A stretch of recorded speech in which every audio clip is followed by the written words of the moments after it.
I should have known something was off the minute we stepped off the plane. The sun was perfect, the breeze warm and soft, and the ocean shimmered as if the universe itself had painted it that way just for us. But beneath all that beauty, Rachel's hand in mine felt lighter than usual, like she wasn't fully there anymore. We were in Bali, my idea. After a brutal year of back-to-back projects at the firm, I thought a little time away would help us reset. 7 years of marriage deserved a bit more attention than we'd been giving it. Rachel had seemed thrilled when I first surprised her with the tickets. Now, I wasn't so sure. The first 2 days were exactly what I'd hoped: beach walks, fresh seafood, lazy afternoons in the sun. But then Rachel started getting restless. She signed us up for a couple's massage at the spa in our resort, and I could tell she was more excited than she let on. The spa was tucked away in a bamboo hut overlooking the cliffs. The kind of place that smells of lavender and makes you forget the outside world exists. That's when I first saw him. Luca. Tall, tanned, with forearms like sculpted wood and a smile that could disarm anyone. He was the lead massage therapist, apparently, and Rachel's eyes lingered on him just a moment too long. I noticed, of course. You can't be with someone for almost a decade and miss details like that. But I brushed it off.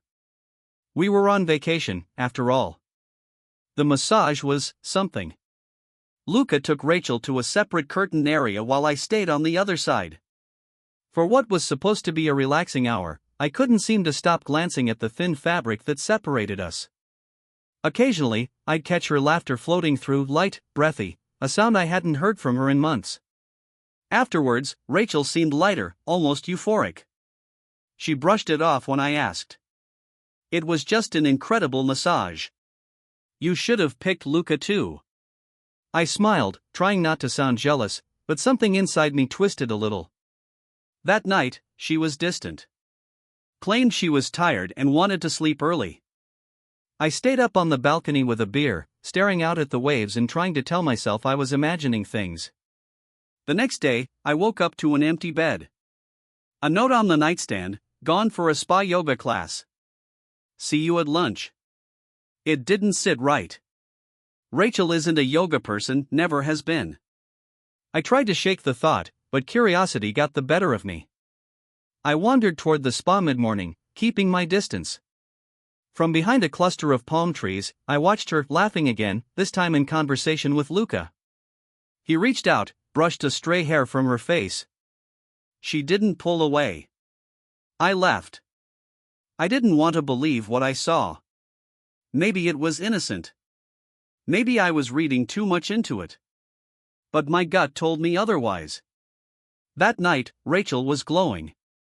She barely touched her dinner but drank more wine than usual. When I asked about her day, she said, "The spa's amazing here.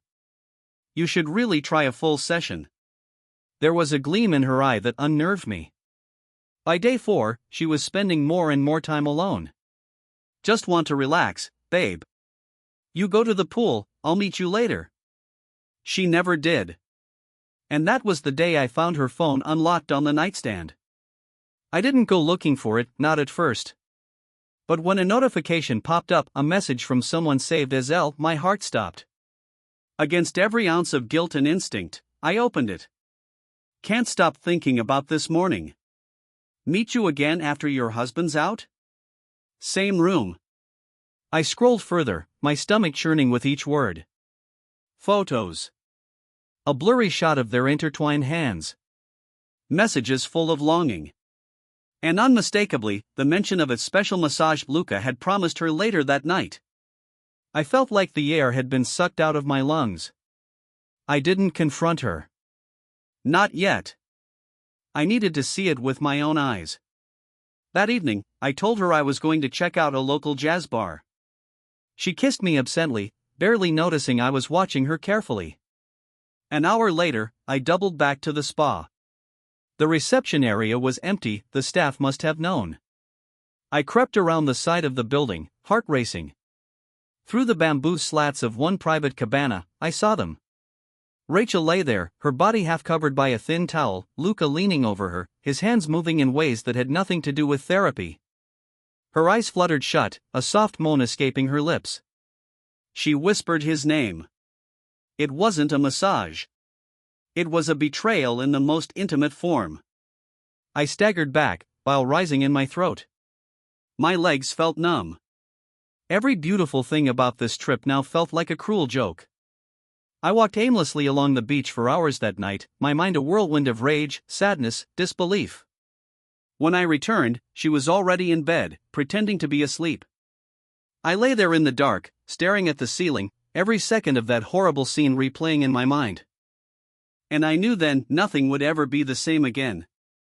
I didn't sleep that night. I don't think I even closed my eyes. I lay there in the dark beside her, every breath she took sounding louder, heavier, like it was pressing down on me. I kept thinking, how long had this been going on? Was it just this trip? Was it something deeper? Was I enough? But in the end, those questions didn't matter. What I had seen couldn't be unseen. What I had felt watching my wife surrender herself to another man's touch would never leave me. The next morning, I acted like nothing was wrong. She stirred beside me. "Morning, babe. Sorry, I was so tired last night." Her voice was light, casual, as if the past 24 hours had been completely ordinary. I kissed her forehead, forcing a smile. "No worries. You looked peaceful." I needed time to think. Confronting her in a hotel room, thousands of miles from home, wasn't the way to do this. But I couldn't pretend forever. I spent the morning by the pool, trying to calm the storm inside me. By lunchtime, I had made a decision. When I returned to our suite, she was getting ready for another spa session. She smiled at me over her shoulder, lipstick in hand. "You okay? You've been quiet." That was it. I couldn't keep the mask on any longer. I sat on the edge of the bed, my voice low. "Who is Luca to you?" She froze. The lipstick slipped from her fingers and rolled across the dresser.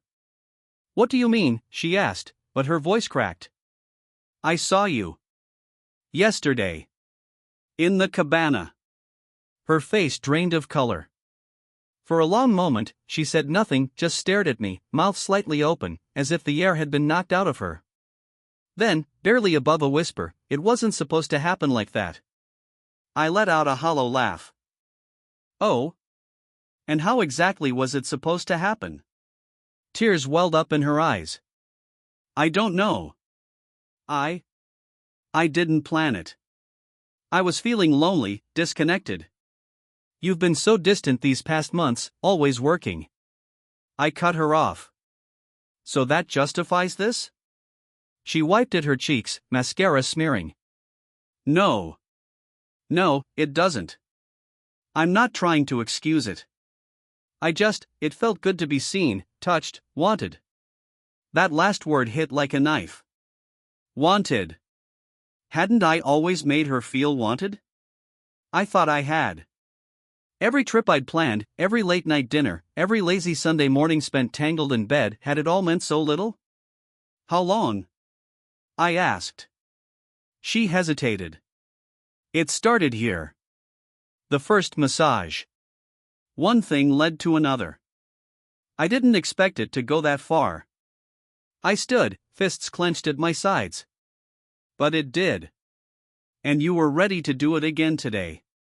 She broke down then, sobbing into her hands. "I'm so sorry. Please don't leave me. We can fix this. We can go to therapy, talk about it. I made a mistake." But it wasn't a mistake. It was a choice. And she'd made it again and again. I grabbed my suitcase and started packing. "Where are you going?" she cried. "Somewhere else. Anywhere else." I looked her in the eye. "I can't look at you right now. Maybe not ever again." She followed me to the door, begging, pleading. But her words sounded distant, like they were coming from underwater. I walked out into the blazing sun, every step heavier than the last. I booked a separate room in a different hotel that night, trying to process what had happened. The waves that had once soothed me now seemed to mock me with their endless, indifferent rhythm. By the time our return flight came, we barely spoke. She sat beside me on the plane, face drawn and pale, clutching tissues in her trembling hands. I stared out the window, heart numb. Back home, I moved into a friend's place while I sorted out my thoughts. I didn't know what the future held. Divorce, maybe. Counseling? I wasn't sure if trust this broken could ever be rebuilt. One thing I did know, the woman I had loved, the woman I had trusted, was gone. And whatever happened next, I would never be the same again.